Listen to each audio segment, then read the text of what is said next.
So I'm thinking about potatoes, and the thing about potatoes is that when we cook them, they become edible, and we can fry them or boil them, whatever, and then we can eat the potatoes.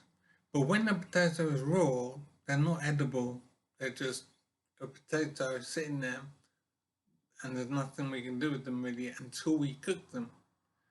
So what I'm wondering is, how did humans way back in the day, way back in history, how did we learn to cook?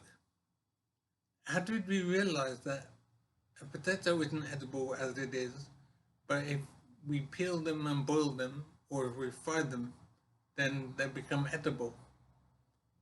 So how did we realize that this could happen and we could do this with potatoes to make them edible? Because it's not obvious that if you cook a potato, it becomes edible. If you cook it in different ways. So I don't understand how we made the intuitive leap in understanding to realize that we could make a potato edible by boiling it or frying it.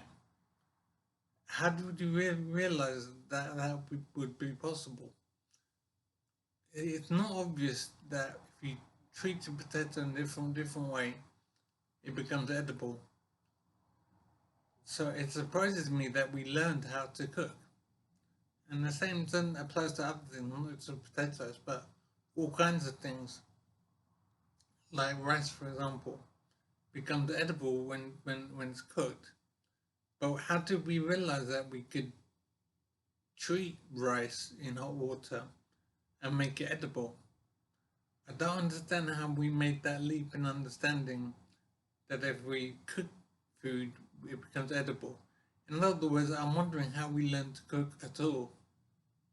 How did the idea come into some guy's head that we could cook and make food edible and enjoyable?